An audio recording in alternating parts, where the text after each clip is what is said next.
You are behind on deadlines, you keep jumping from one task to another, and at the end of the day, you ask yourself, what did I even accomplish? Does that sound familiar? Today, I got a solution for you that can turn all of that around, and this solution is called time blocking. At the end of this video, you know what time blocking is, why you should start using it, and how you can start using it to boost your productivity and get more things done. My name is Tom Vorsler, also known as The Study Coach, and I help students and adult learners with science-backed time management, learning, and mindset methods to improve your academic or work performance without sacrificing your mental and physical health. Let's dive into today's topic. First, let's talk about why you should care about time blocking. Time blocking isn't just about organizing your calendar. It's about rewiring your brain about how you handle productivity and deal with procrastination. Imagine every day you make hundreds of decisions. What are you going to eat? What are you going to study? When to take breaks? And over time, this mental load causes something that we call decision fatigue. Decision fatigue wears down your ability to focus, but also to make good choices. Time blocking solves for decision fatigue by pre-planning your day. That way you're not constantly thinking or making choices about what to do next. You just follow your schedule. Now, time blocking is a method that helps you to reduce procrastination by creating more structure. One of the biggest causes of procrastination is something that we call task overwhelm. When you don't know where to start, your brain starts to freak out, feel overwhelmed, and it would avoid the task entirely. So research shows that breaking tasks down into smaller, manageable chunks helps us to make it less intimidating. So by assigning different tasks to the time blocks, you will feel less overwhelmed and more in control. The next thing is that with time blocking, we leverage something that we call Parkinson's law. Have you ever noticed how work expands to fill the time that we give to it? This is something that we call Parkinson's law. If you give yourself a whole day to finish a project, you will most likely use the whole day. If you give yourself only 2 hours, you will probably be way more focused and energized to get the task done faster. The next thing is that procrastination helps us with building good habits. Consistency is key to productivity. You don't have to do 110% each day. Studies in habit formation show that doing the same task at the same time help our brain associate that time with the certain activity. So over time, this creates a habit that we're performing consistently, making us take more action and be more productive. Okay, now that you know why you should do time blocking, let's talk about what it actually is. Time blocking is a method where you divide your day into smaller blocks. Each chunk of time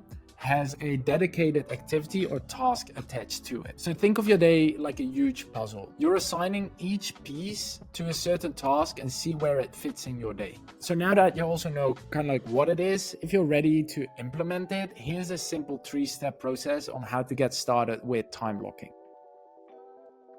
Start by listing out everything that you want to do and that you need to do. Be honest with yourself about what really matters and what is really important. You might prioritize tasks like studying for your exams, working on the assignment, exercising, or maybe even time to relax and take a break. A method that you can use to prioritize tasks is something that we call the Eisenhower matrix. And in this matrix, you divide your task upon importancy and urgency. So if a task is important and urgent, you want to do it now. If it's important but not urgent, you want to schedule it with time blocking. And if it's not important for you but urgent, you want to delegate it. And if it's not important and not urgent, you want to just delete the whole task of your list. After you identified your priorities, it's time to assign your time blocks. So you take the tasks and you start to schedule them into your calendar. Let's imagine that you want to work on an assignment or study for 3 hours. You allocate time from 1 p.m. till 4 p.m. for studying. If it's a larger task, you want to break it down into smaller, more manageable chunks. For example,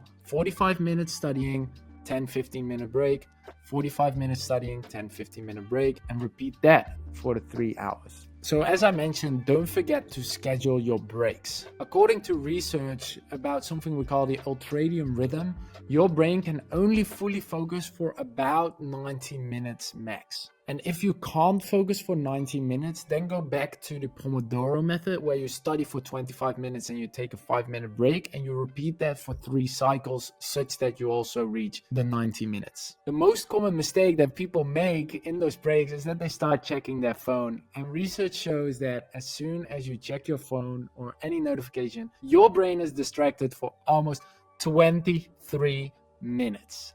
That's your whole next Pomodoro or study session wasted. Next to that, checking your phone is cluttering your brain with more information, making it harder for your brain to process the things that you've just studied. Now, step number 3 in the process is sticking to your schedule. And this might be one of the hardest ones. You want to start thinking about time blocking and the activities that you scheduled as non-negotiable items. Those are appointments that you made with yourself that you should follow up with. So when it's time to study, you study, and when it's time to take a break, you take a break, and when it's time to exercise, you go exercise. In order to focus well on your task, make sure to eliminate distractions and focus on this one single task that you allocated the time for. If a new task comes up, jot it down on a notebook or anywhere. I personally always have my pen and paper with me, and if certain things come up in my mind, I write them down and I either schedule them later or I do them later. I can promise you that time blocking works wonders when you apply it correctly. But there's a lot of mistakes that people make when doing time blocking that I'm going to cover in just a second.